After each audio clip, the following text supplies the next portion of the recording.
Enhance your experience by becoming a supporting member. Gain access to unseen videos and video requests. 3-day free trial by visiting zionmembership.com. Chosen ones, empaths, you need to understand that this position that you're in of no longer desiring or no longer wanting the narcissist back in your life is a really remarkable, good place to be. And even if you're not fully there yet, and you still have some underlying feelings or inclination towards them, this video is still for you, because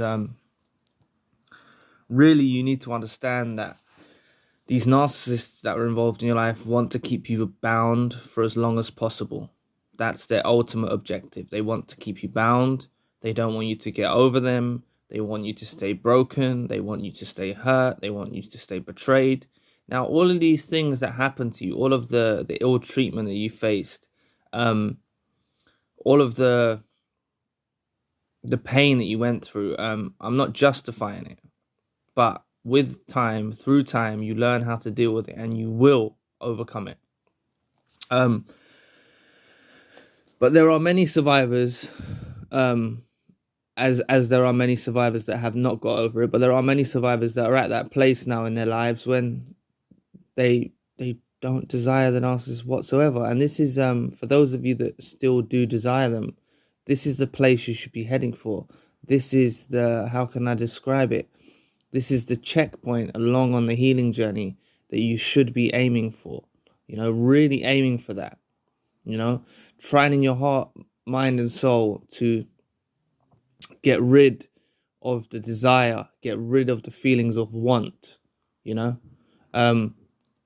Because, like I said, they want to keep you bound.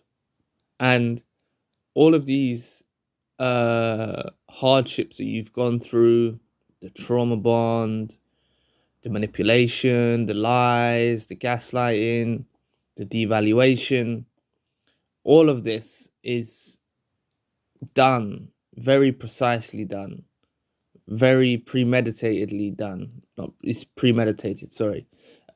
It's done with hopes that these actions will keep you bound. So you can't get on with your life. And when I mean get on with your life, getting on with your life doesn't necessarily mean meeting someone new. It can do, you know. But with time, you should always let time pass. I am an advocate for letting time pass, taking things slowly, not rushing things, healing first, you know.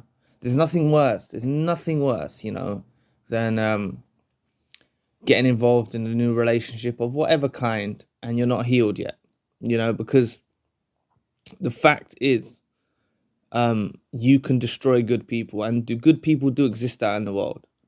And if you've still got, look, you're always going to have scars that remain. You are. And I'm not trying to scare you now. I'm not trying to make you feel daunted or anything like that. But you're always going to have scars that remain, right? You will always have scars that remain.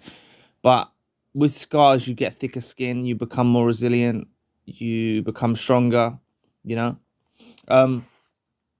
But if you do rush out there too soon before you've healed, even if someone's nice to you, even if someone's genuine to you, someone's kind, supportive, loyal, loving, caring, and you're on the recovery of feeling like a reject, perhaps because you were discarded or reverse discarded, you're on, you know, it will be taken in the wrong way, you know, because you haven't truly found the self-love within inside yourself. All of it's been stripped from you, from this narcissist involved in your life. Unless you've got a really strong self-esteem that you've had in you, kind of built in you from your younger years.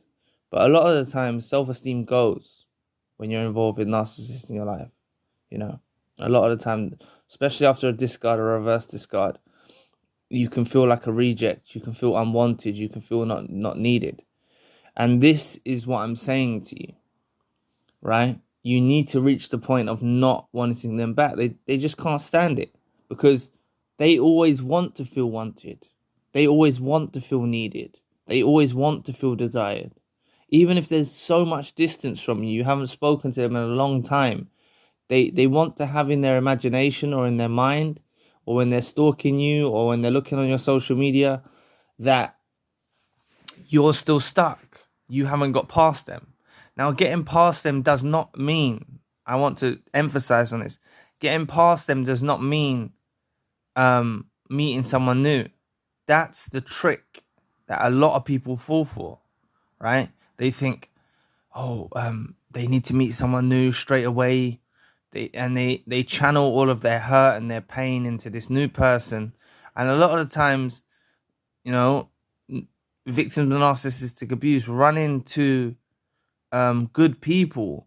And because they're so used to pain, hurt, upset, manipulation, they literally can't even pair bond with someone who's authentic and genuine and kind.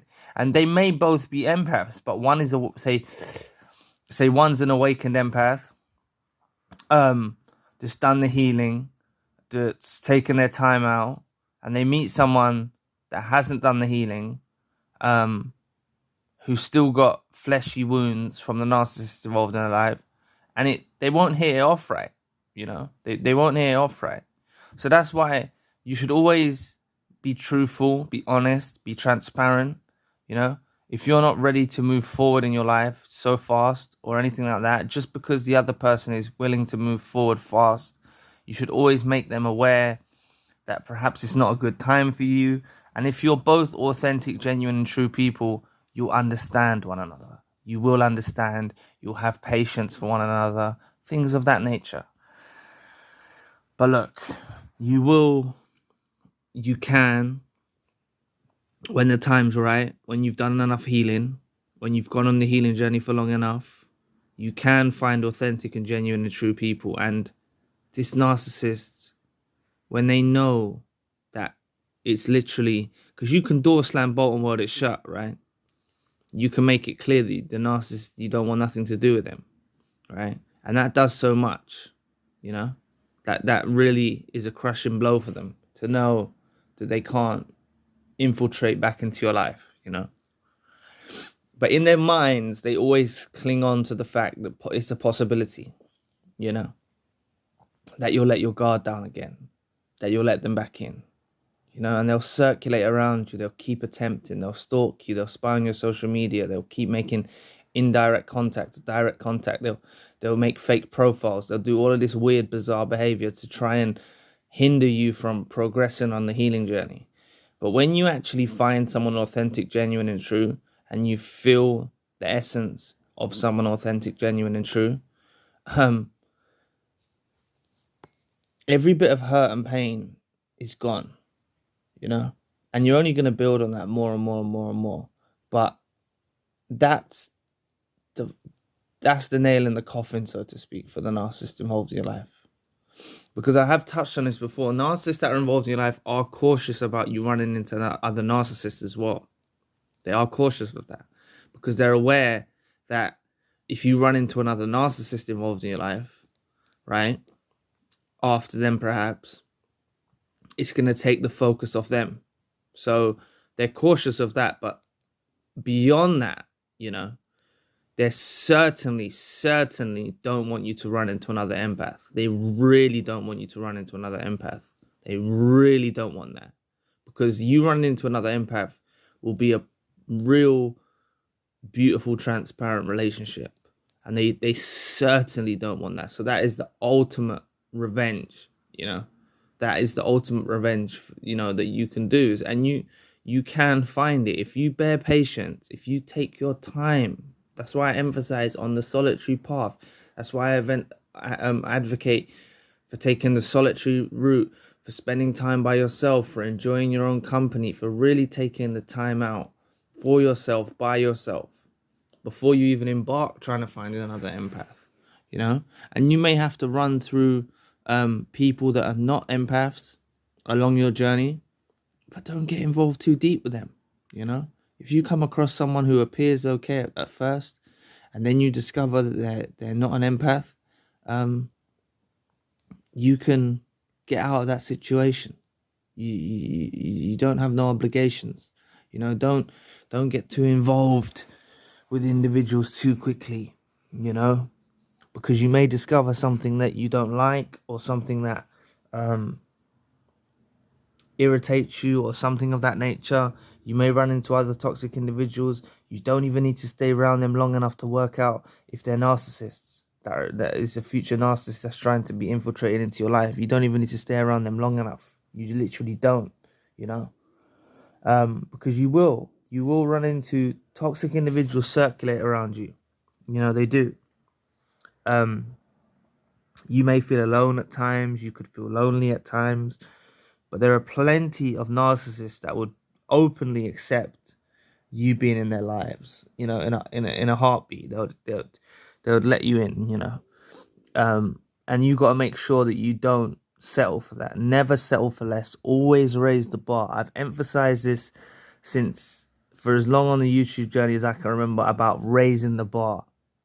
You have to raise the bar higher. You deserve more. It's all about raising the bar. Never settle for less, because if you settle for less, you will not be content. You will not be happy. You will not feel satisfied. It's all about raising that bar higher, So, I hope this video helps. And if you want to know more about awakening to narcissistic abuses like the Matrix, click this video here. So anyway, I'll be back with another video soon. Peace.